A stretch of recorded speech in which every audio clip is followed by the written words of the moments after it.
Ladies and gentlemen, Mr. Cropper here. Let's talk about innocent people killed during war. This is a major theme. The subject is quiet in my mind. I've put it to rest. And a lot of people haven't. It comes up for a lot of people. Why bomb Hiroshima, Nagasaki? Why firebomb Dresden? What about innocent people killed during war?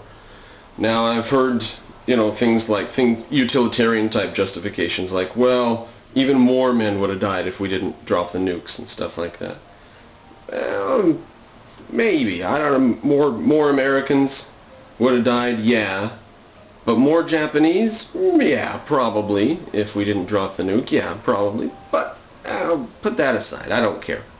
What put the subject to rest in my mind was when a questioner asked Ayn Rand, if we go to war with Soviet Russia, what about the innocent people in Soviet Russia that don't support the government, they don't want the government, they're not, they're a victim of the government, and wouldn't, like a nuclear exchange with Russia, kill a lot of innocent people who are not really involved?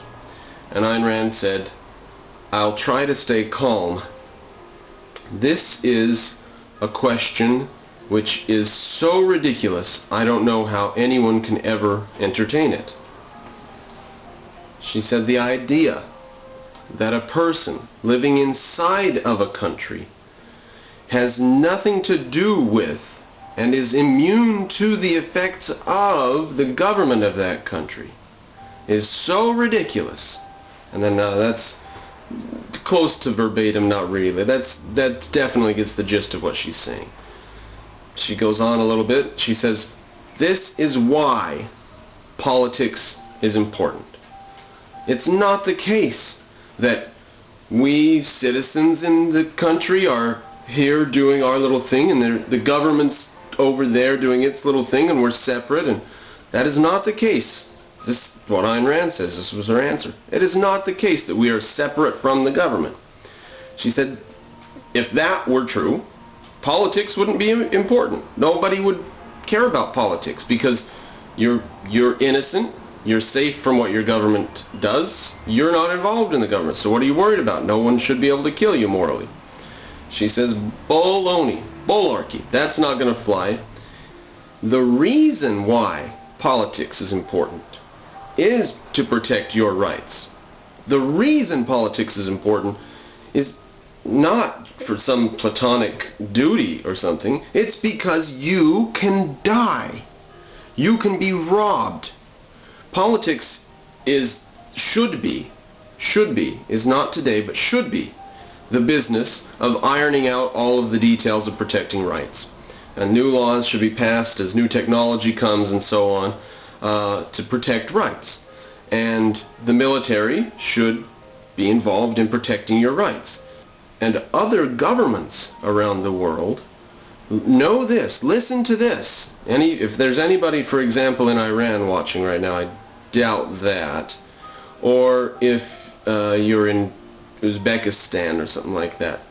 Don't screw with this country, America, because fire could fall from the skies. We could invade. We could destroy your country. Now, there are people in Iran that want us to invade. There were people in Iraq that were happy that we invaded. I saw a Richard Pearl documentary about Iran, and he had Richard Pearl, who's just some guy, a Republican, I think. He's interviewing this father and son in Iran, and they're watching the news as America's invading Iraq. And the son falls over on the father, leans over on him. They're sitting on the sofa, and he leans over and he comes to tears. And he says, they're coming, Dad. It's over. The Marines are coming here.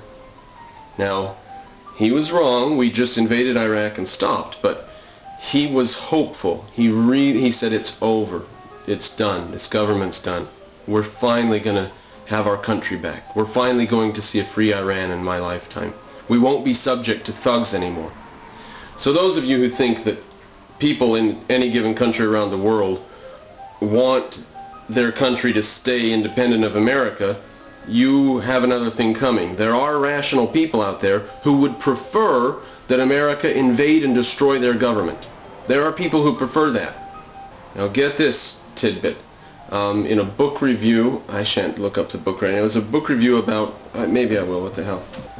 The Objective Standard, fall 2008, there's a book called First into Nagasaki about this reporter who was one of the very first Americans into Nagasaki after the nuclear bomb was dropped. The book is by George Weller, and it talks about how they interviewed some of the Americans who were working in the munitions plants nearby, and a lot of them died. You know, slaves of war, prisoners of war, used as slave labor. And when he was interviewing some of them, they said when the bomb went off, when that beautiful, wonderful flash went off, they knew this is the end of this horrific situation. And it wasn't, they weren't like, oh my God, why is the government doing this? Oh no. They were like, oh, it's over. So there have been many situations where prisoners of war would rather see, and this was true of Jews. Some Jews after World War II said in pure frustration, they had to walk around in their concentration camps every day doing slave labor work and stuff, and listening to the drone and moan of airplanes going over. Massive, massive clouds of American bombers. And they said, why aren't they bombing these camps? Why are they letting these camps go on? I feel for them. I really feel for them. Would you rather have your situation drag out day to day in a Nazi concentration camp? Or would you rather have American bombs fall on you, and you know that you're done, but so is your day in this concentration camp? It's over, and it's not going to be used on anyone else. This concentration camp has been destroyed. If we would have destroyed all the concentration camps we could find out about, that would have hurt the infrastructure maybe of the Holocaust. I don't know, it's an interesting argument. And then you say, well, you can't drop bombs on a bunch of civilians locked behind barbed wire. Boy, you tell that to them, because some of them watched in frustration, wanting bombs to fall, hoping, and wondering why. Why are they not falling? Why are bombs not coming out of those planes onto us? So, as Ayn Rand says, politics is important because of the fact that your life is beholden to your government. The blood is on Iran's hands if we bomb Tehran and kill a whole bunch of people that want their government to be destroyed. All we can say is, you should have worked faster. You should have been in the streets more. You should have put your life on the line more. You should have done every freaking thing you could think of to stop your government and what it's doing. And they do. I know after the elections there were riots for weeks. And it was put down really brutally. But it's not time to stop, guys. Because you're looking at destruction of your country. And innocent people, I don't believe, should be a consideration. Otherwise, as Ayn Rand said, then what's politics for?